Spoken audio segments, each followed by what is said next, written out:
There is literally almost nothing that you can be doing that is worse for your health than not getting enough human connection in your life. Yeah, and the world is in a state of crisis in regards to loneliness. Hello, everyone, and welcome to the Being Inspired Radio Show. I am your host, Amanda Johnson, and today we are in for such a treat. Today is my first opportunity to interview two people at the same time, which is actually quite a delight for me and will, I think, offer all of us, me, my guests, and all of you listening, an opportunity to get double the dose of insight, double the dose of wisdom, double the dose of inspiration, and leave us feeling fulfilled and satisfied and more expansive than we did when we started this conversation together.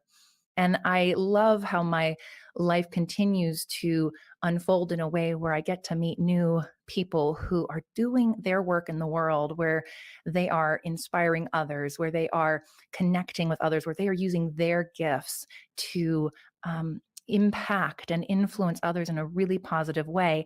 And my two guests here today are certainly no different, and they are doing all of these things. And it delights me to the core of my being to have the opportunity to share this time and space with them and to then share them with each of you listening. So thank you for tuning in.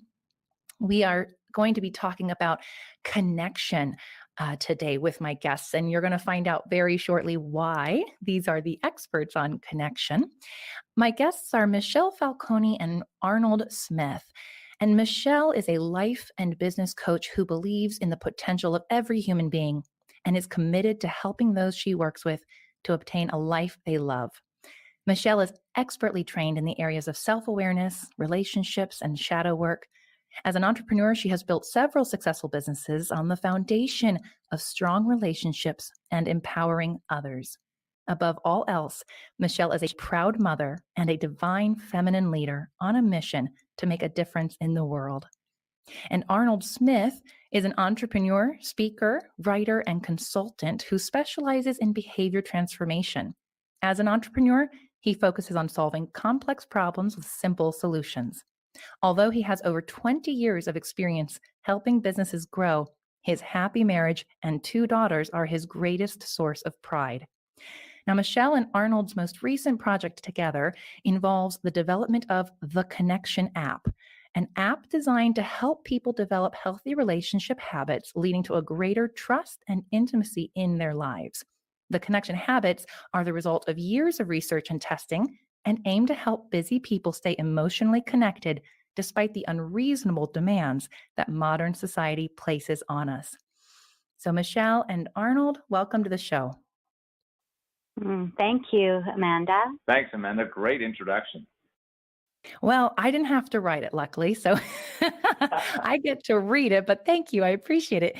It was well written, and of course, I love reading bios. There's something about it where it, of course, is not who we truly are, and yet it's beautiful to attempt to summarize ourselves, our personalities, our expression of the divine into the world through a few words. And I always love how people do it. And it often gives me chills and certainly a resonance of the power of what we're capable of as humans. And I have to admit, I love that each of you specifically call out your role as a mother, as a father, a husband. I think this is so, that to me stood out amongst all the rest. And of course, probably no surprise.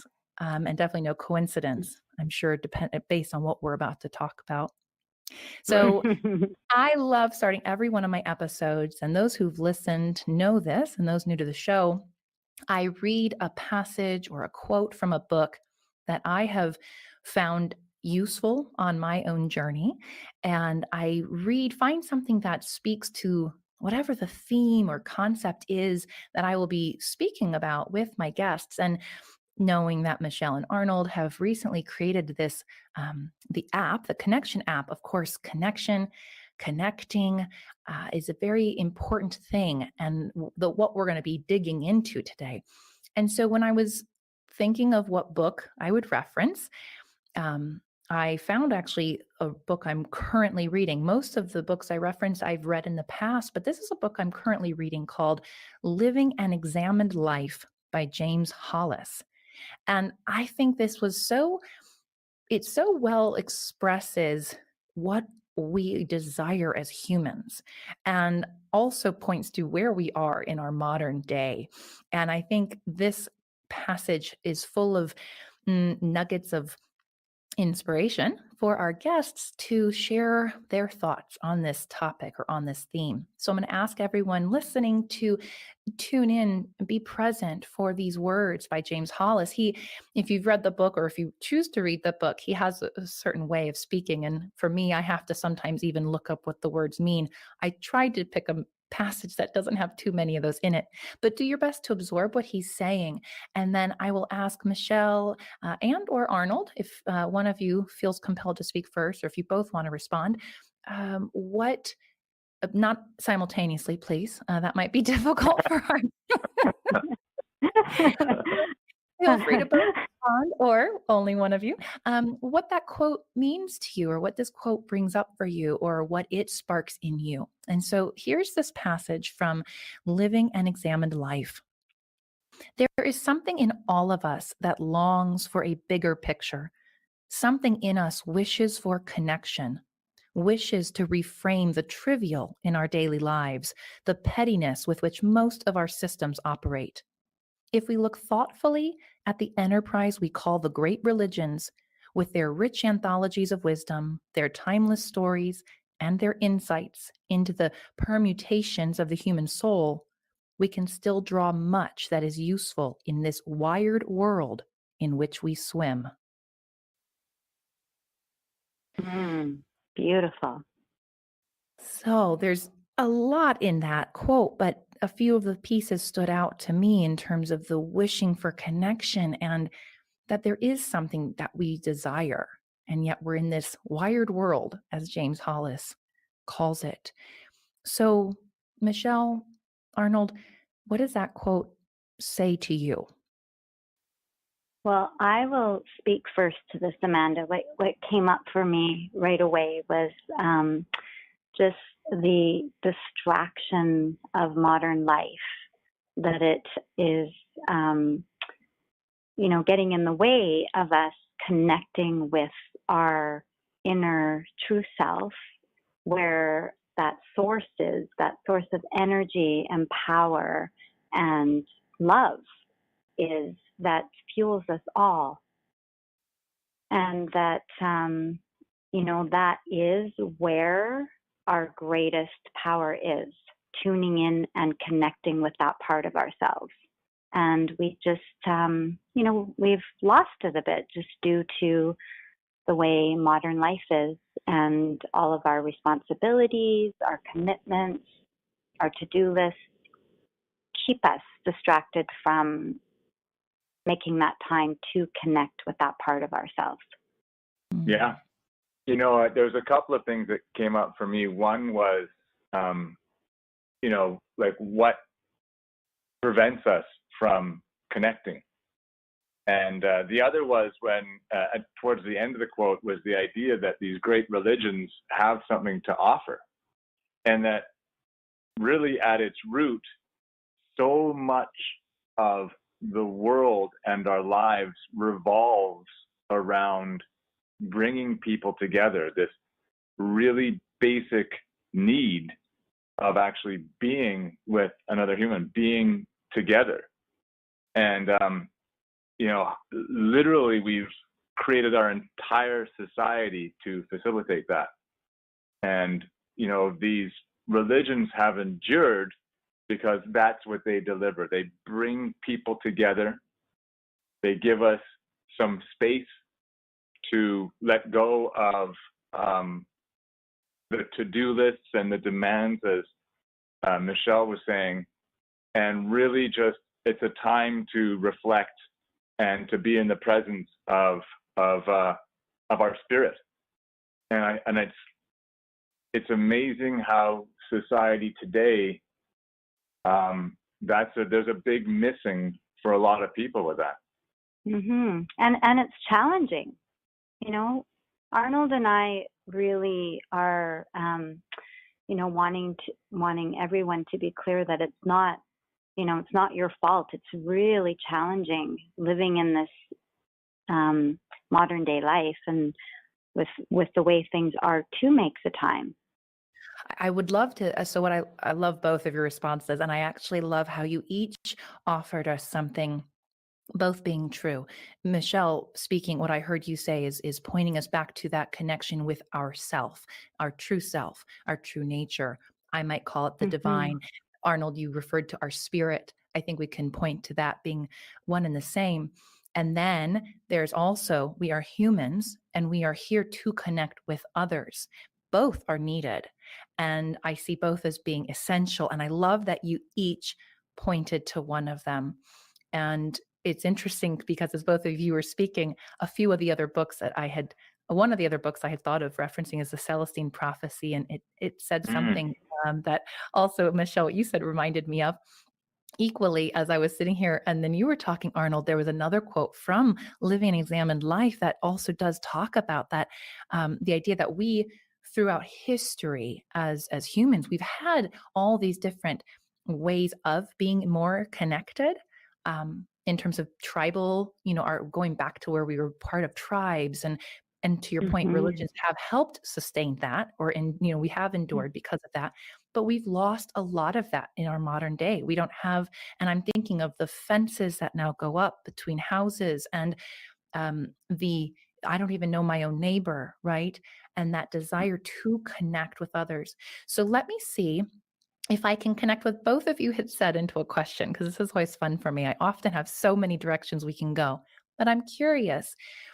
Connecting with the self, what are your thoughts on the importance of connecting with the true self, with our inner self, our spirit, and how that impacts our connection or lack thereof with others? Or how do those two things play together, perhaps, in your minds? Well, I strongly believe that it starts with self. So your relationship with yourself is the most important relationship you will ever have. Your knowing of self, your love of self, it reflects how you show up in the world. So it's vital that you make time for yourself and really know who you are, and take that time to really care for yourself and be honest with yourself, to truly love and accept yourself. Because when you do this, you are then able to love and accept others, and your cup is full, so to speak, and you're able to give way more. So it's true. I think that, at its core, knowing and accepting yourself is a prerequisite for connecting with others. The idea, people are often so terrified of just being themselves. We wear these masks or pretend to be certain things so that people will like us. And so we don't accept ourselves. And it's a real challenge. There was a quick story. Michelle and I were doing this retreat, and the leader asked us to go and contemplate how we needed to be on our journey in order to achieve our dreams. And so we had this great meditation, and towards the end of this, it was by a stream. It was beautiful. It was in the forest, and there was sun shining down. And just as I was about to finish, I just kind of asked the universe, is there anything else I need to know? And quite clearly, I heard, be with people, be yourself, and be known. And it seems easy to do, but the idea of being with people instead of talking at people, allowing a space to have that other person, their feelings, their thoughts, their emotions come into your thoughts, feelings, and emotions, that doesn't happen automatically. That takes something. And then being myself, you know, I immediately, what came up for me was everything that I'm bad at, all the things, you know, that I'm not being a PhD, you know, not being a millionaire business person. Who am I to try and make a difference in this world? You know, seeing immediately all of my flaws and thinking, here I am, I'm going to say to the world, I want to make a difference for you. And what I'm getting back is I have to be myself. I mean, it was terrifying. Mm. And then then be known. So not only I have to be myself, now I have to tell everybody about that. And so I think so often our relationship with ourselves, like really accepting our failings and who we are and who we are not, really allows us to then be known by another person. And so I think, I mean, it's incredibly challenging and terrifying for people often. Mm-hmm. But that is really at the root, I think, sometimes of our disconnection, is really our not accepting ourselves. Mm-hmm. It is, Rnold. Yeah, well said. Yes. Because if I can't accept myself, there is no way I'm going to accept you.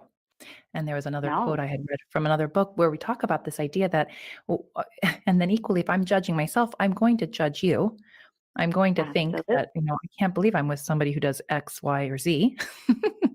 So we either pretend it's not happening, right? Or we live in judgment of it, live in fear of it. I love those responses, and there's a lot there. And yet the thing that kept popping up as you were talking was, you both started off by suggesting that there's all these distractions, and that we do live in a world. And Michelle, you were so kind and generous yourself to even let us know that it's not even our fault necessarily, right? I mean, this is where we are. I mean, there's no fault to begin with. Let's just lay that out there. There's no fault at all, but we don't need to feel like we're at fault here. And I'd love to hear more about even where we're going about this idea of knowing ourselves. Wow. I mean, can I look at who I am, the good and the bad, quote unquote? Can I accept it? Can I then be known for that? And all the while, we want to be with people. We want that connection. So I'm curious why you each think we are so distracted. Why do we distract ourselves so much? Or what is that all about, in your opinion? Well, I mean, I think that you can look at the new technology, and they do. That we know more as a society about our brains and how we work than at any other time in history. And of course, we're still learning new things. And businesses, the social media giants, if you will, are exceedingly good at using that knowledge to keep us engaged with their products. And I believe that the businesses generally have a good intention. They are trying to make a difference for us. And of course, as a business, you want people to be engaged with your product. But I think that then they kind of take on a life of its own. So our social media is so good at generating that dopamine response in our brain, that reward response in our brains, that we can't help it. That, the Pavlovian response of that buzzing phone or that binging, social media. And as soon as we open it, we get a reward. Look, there's a picture of a kitten or my friend, or a beautiful picture of a landscape, and we literally get that reward, and so we feel good, and so we want more of it. And yet, the social media paradox is that we are connected, but we are alone. Mm. And that aloneness actually has incredible impact on our health in a negative way. We require being with people in order to have our health. The health insurer Cigna recently did a study, released a study, I think in May of last year, and it talked about how loneliness and lack of human connection is as bad as smoking 15 cigarettes a day, which makes it even worse than obesity when it comes to mortality. Wow. There is literally almost nothing that you can be doing that is worse for your health than not getting enough human connection in your life. Yeah, and the world is in a state of crisis in regards to loneliness. Mm-hmm. Yeah, Absolutely. we are there. And it, just to add on to what Rnold was saying, when it comes to the health problems, all sorts of mental health issues. Mental health has been on this constant increase for years now. It's at the worst that it's ever been. Anxiety and depression is showing up in our children like never before. And it has so much to do with that our basic needs are not being met, which is that human connection. And, that leads to that sense of belonging. Mm-hmm. It's artificial. It's being artificially met. Right. As Rnold was saying, the chemicals in our brain that are released, they make us feel good and we get addicted to that feeling, but it's artificial. It's not the deep human connection that we actually require for our health and well-being. Because we need touch. We need human touch. And just even being together. Rnold and I are together right now. We're exchanging energy. There's an energy exchange as we're talking, and you might not be aware of it. Some, people who are more conscious are. You can actually feel it. So that is what's being missed. We are spending so much time communicating in other ways now that we are not meeting our basic human needs. So we're getting sick. Yeah, there's a really neat book which I liked by Dr. Alex Korb. It's called The Upward Spiral, and it's how to beat depression. And one of the things he talks about is, when we're depressed, the last thing we want to do is reach out to people. But he said that even if you can't call a friend or, ask for help, which is really challenging for depressed people, even just going to a coffee shop and not talking to anybody, but just being around people, that has the positive impact on the depression. So it starts to begin the upward spiral. So it's amazing that you don't even really need to talk to someone. Just being around other people is, the science says that actually impacts you in a positive way. It's amazing. I love hearing really that. Is. It's interesting. I mean, I very much feel what you are saying.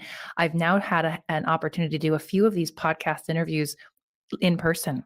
Most of it is done like this, where I'm on one side of the mic and someone's on the other side. And there's, again, the paradox of our modern day world is that I have that opportunity to connect with people I may not connect with otherwise. And I've noticed there is an energetic difference when I'm sitting in the room with someone. I physically feel it. Now I feel it connecting with you. I am very in tune with that. So I can still get chills and I can feel the energy. And you're right, there's something different about it.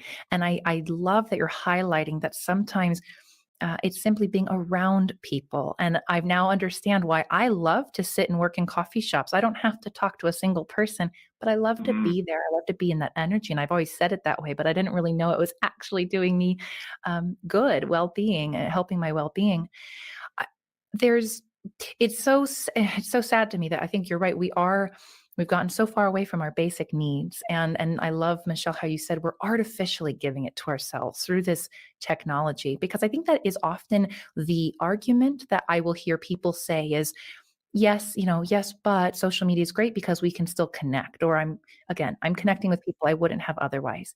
And I don't think it's an either or. I don't think it's a black or white topic or subject. Yeah. I think, to your point, it's more of that paradox that we have to somehow hold both things as true at once, that we can connect with people on the social media and know that we need that physical in-person connection as well.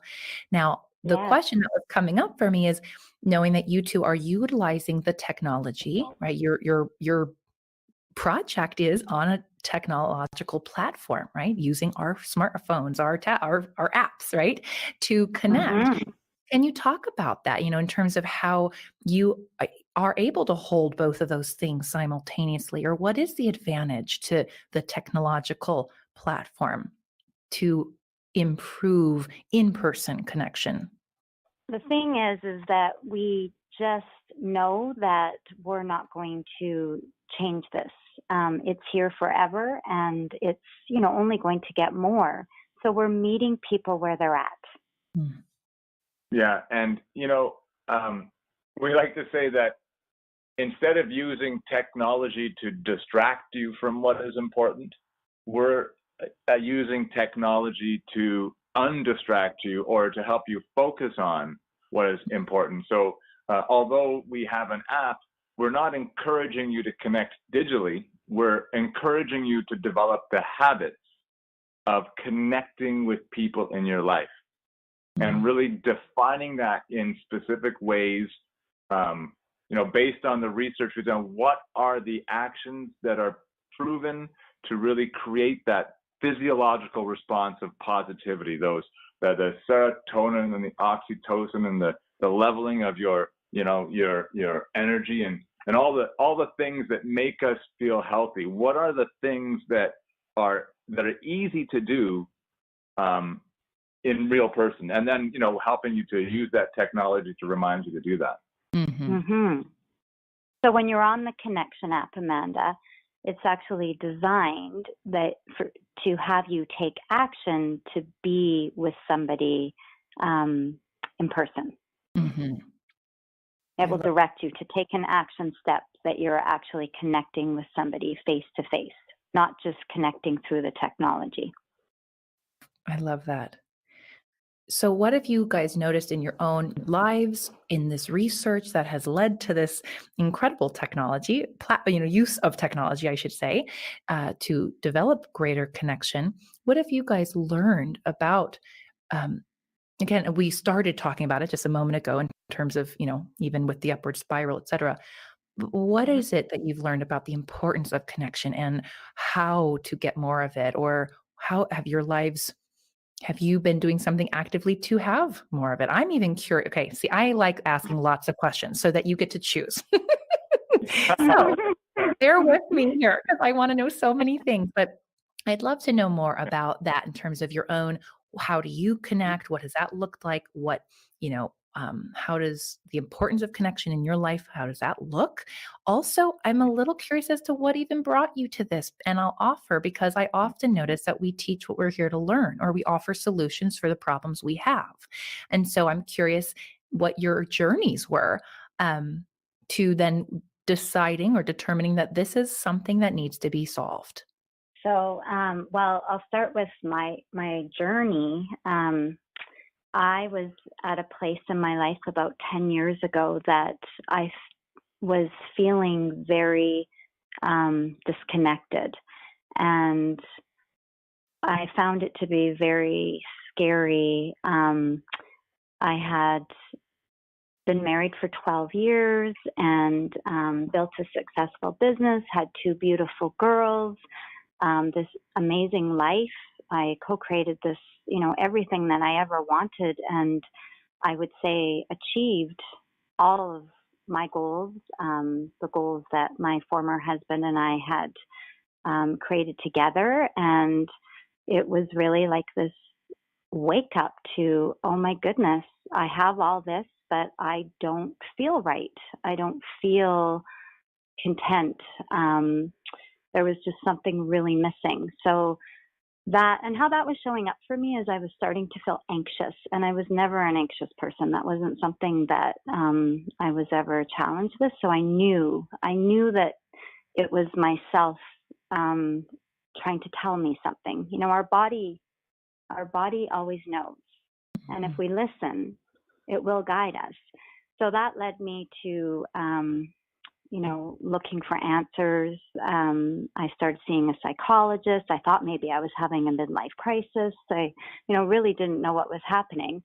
And through that process, what I discovered is that I was just really overscheduled and overwhelmed and had been so committed to building this life and lost balance. It was really just that I had lost balance.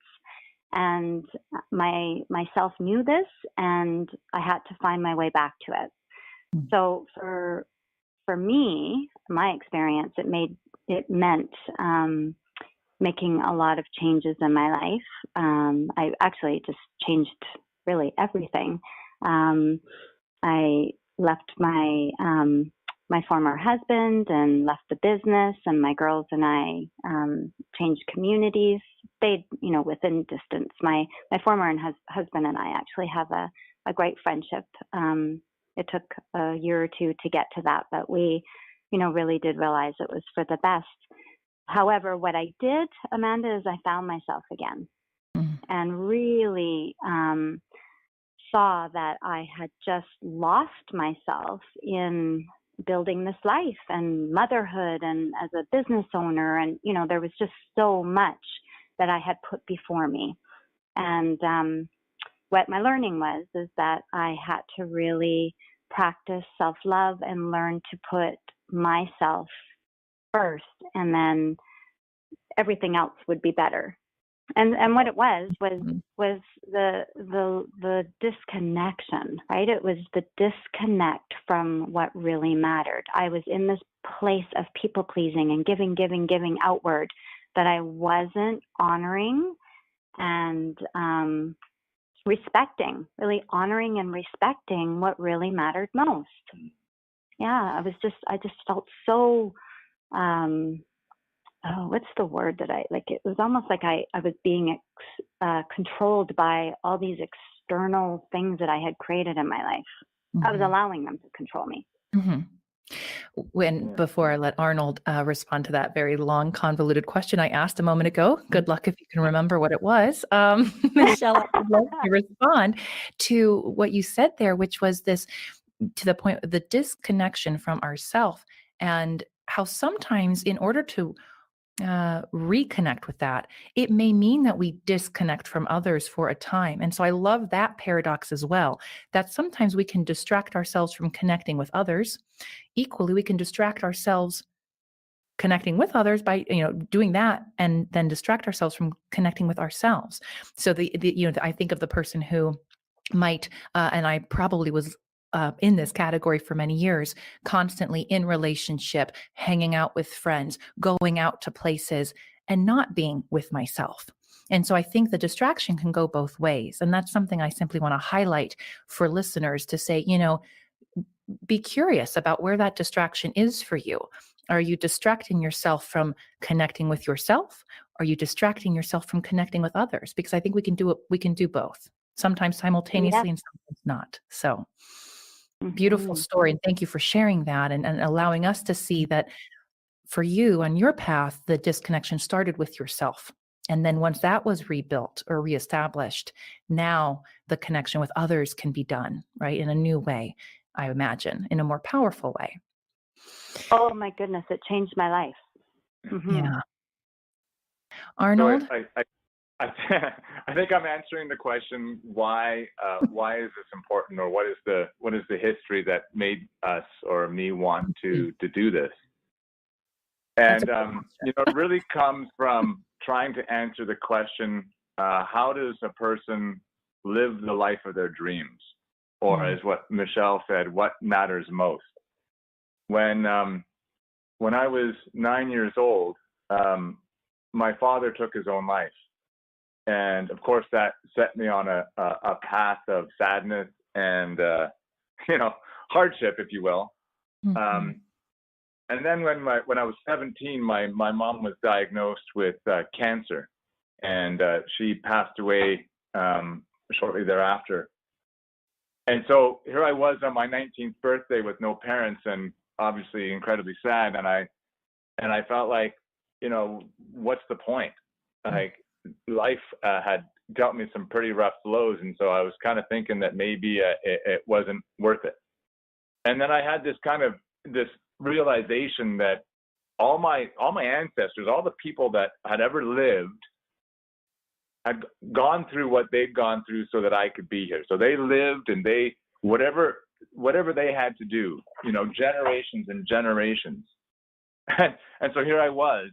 And so who am I to throw that away? Mm. And so I made a commitment on my 19th birthday that I was going to live the life of my dreams. And immediately what came to mind is I was going to be a rock star. And so I went downstairs. I was staying with my friend and his parents at the time, and I took their guitar, and I could see the moon out the window, and I started to compose a song to the moon. Now, I can't play the guitar, and I was a terrible singer, but I was going to be a rock star. And so he's actually a pretty good singer, Amanda. Well, that's that seems to be the misalignment. I've seen him play the guitar, but I've heard him sing. What happened after that is I actually enrolled. I enrolled in a musical theater program, and I eventually became an actor and did those things. And I thought, I'm going to be famous. This is what living the life of your dreams is all about. But then as I kind of got older and more mature, and then in my 20s, I still wasn't famous or rich. I could sing now, which was nice. But what I had was an amazing number of friends. As your journey as an actor is to know yourself and then be with people and then make a difference for people who are watching you, to entertain them.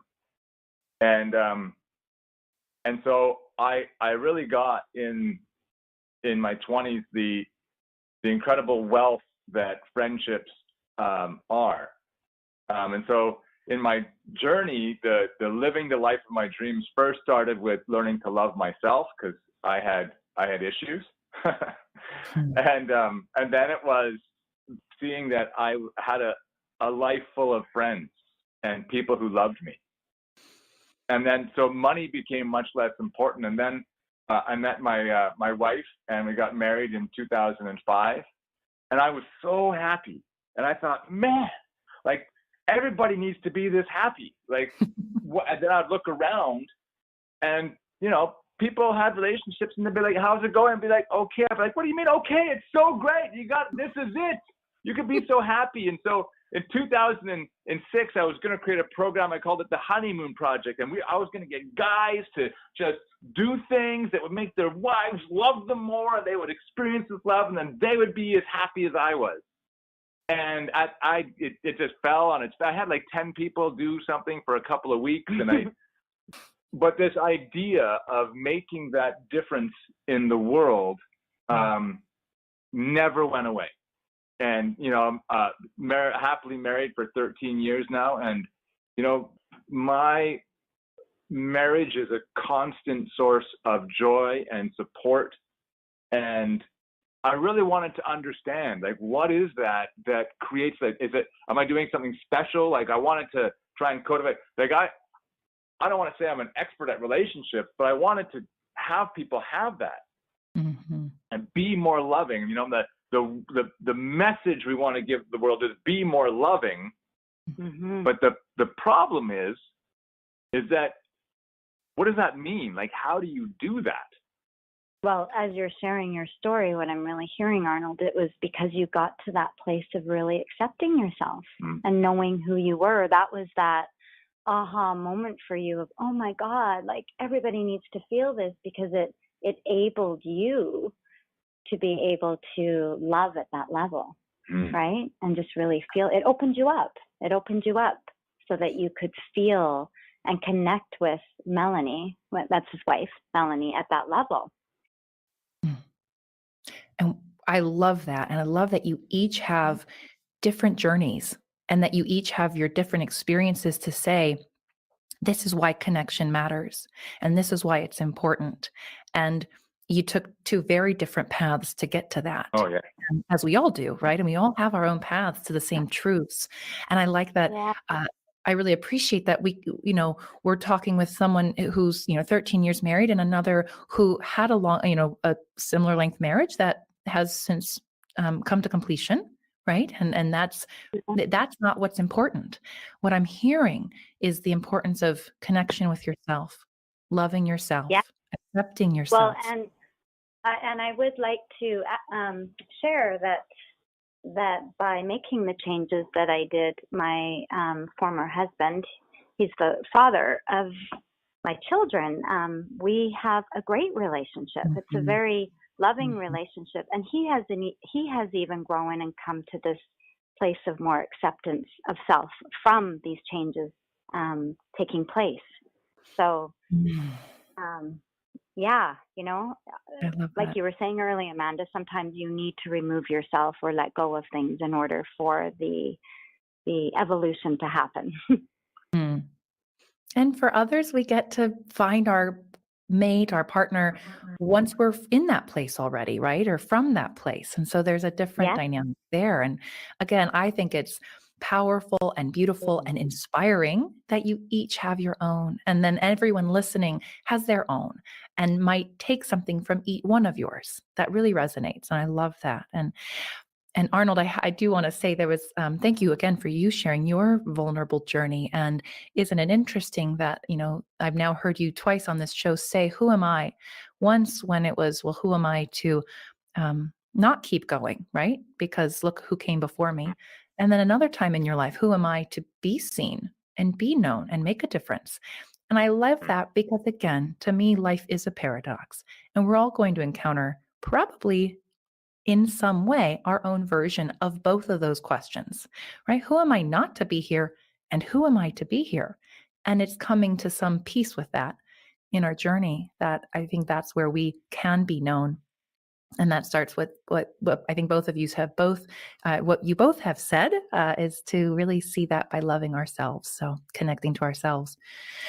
And there's so much more we could talk about in terms of connection. But this was such a beautiful, I loved it in terms of where we went, a beautiful exploration of connection, connecting with self, connecting with others. And I didn't even ask some of those teaser questions of how people can do that because I want them to go out and find your app and download it and go to the website and find out how we can develop these habits to feel more connected. And so I'll make sure to put the link in the show notes, and otherwise go check out theconnectionapp.com. And that can be your reference point. Yes? Yeah, I just want to say, Amanda, when we talk about being loving in the world, we wanted to make it simple because in our lives, nobody needs more to do. Mm-hmm. We don't need another book to read or another program to do because we just don't have the time to do it. So what we did is figured out what are the 7 simple actions that are proven by solid, reputable research to create the positive emotions in another human being so that we can have that connection together. We call those the connection habits. And the app is designed to help people to integrate those habits so that the people they care about in their life are always loved and appreciated, and that they experience more moments of love and joy each day. These are not rocket science. We all know how to do these things, but they just somehow fall off of our to-do list. And so that's why we created the app. And, more information, just because we know these things, that doesn't mean we get to have a different results in our life.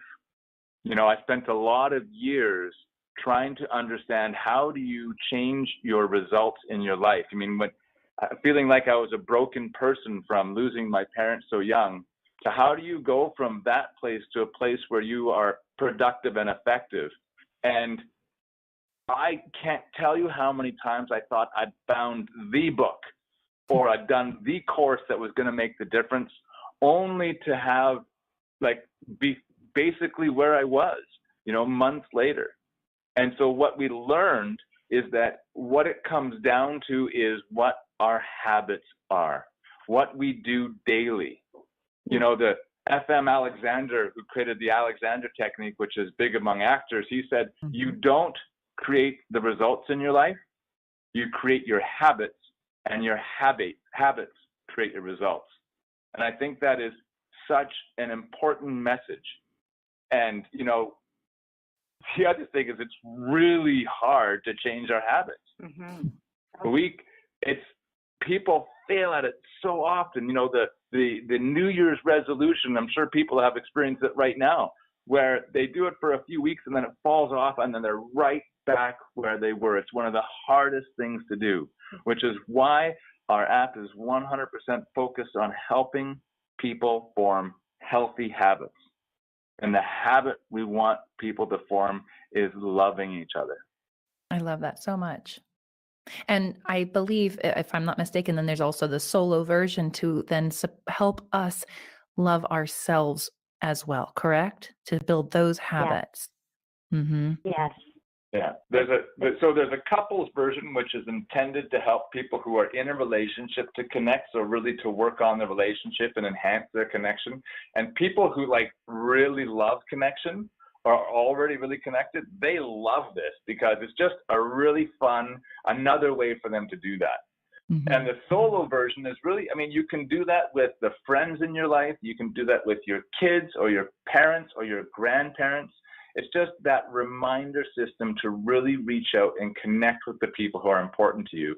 Because everybody who hears this knows we don't do it enough. I mean, it's just so easy. We're so busy that we just forget to do those things.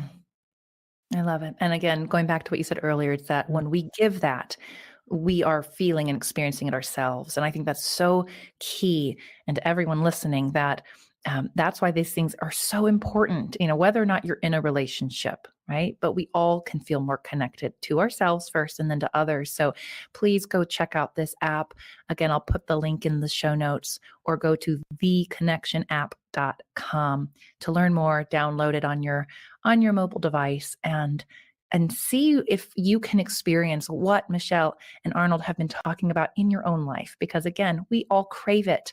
That's what James Hollis says. We all want that, right? So let's start using our devices to bring us back to that instead of distracting us from it or keeping us from it. Yeah, I love it. Well, I do have 3 questions, and we'll see if we can really rapid fire them, because you guys have been so generous with your time, and I do love to end with these. So whoever wants to go first can. My first question is, who is a source of inspiration for you and why? You know, my mom taught me about love, and you know, she just had time for everybody. If someone was in pain, she was right there. And, you know, when I think about what love is, I see her eyes and how she used to look at people and the warmth of her smile. And so, you know, she is one of my greatest inspirations. One of my greatest inspirations is a close friend of mine.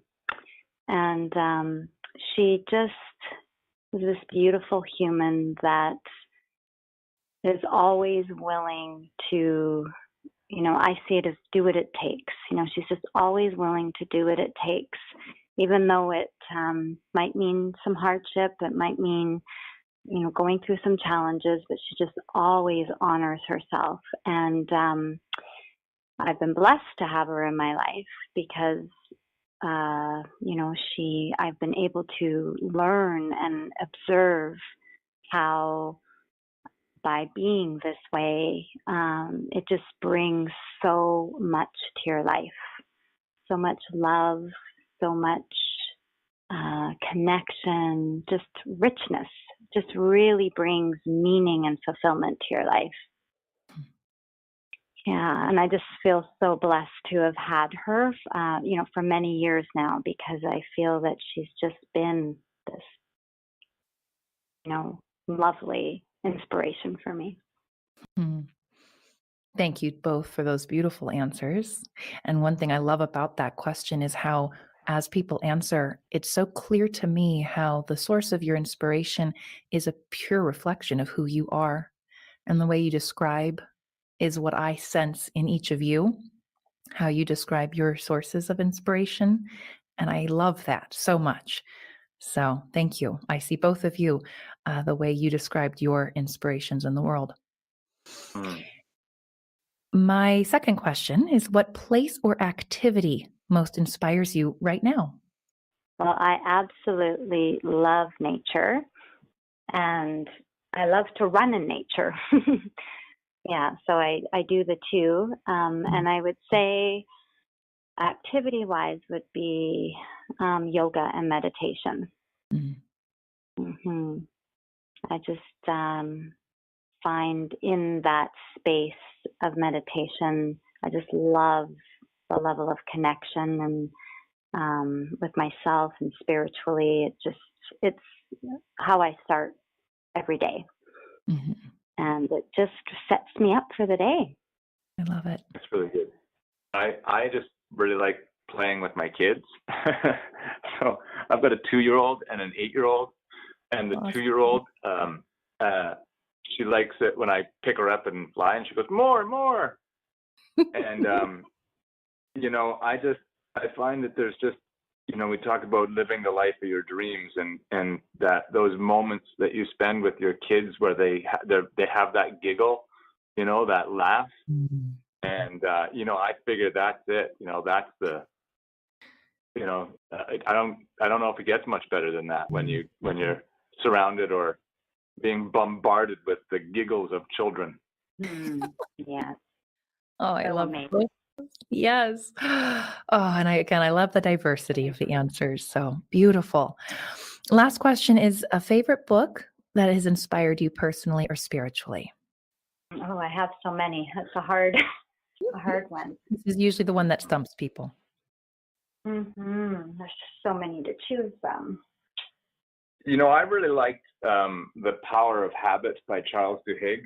And, what I really loved about that book was it really took me on the journey from kind of the esoteric idea of personal development to really investigating the brain science behind change, and how he describes how habits are imprinted and why we get stuck. And I just thought it was it provided such great access to people to really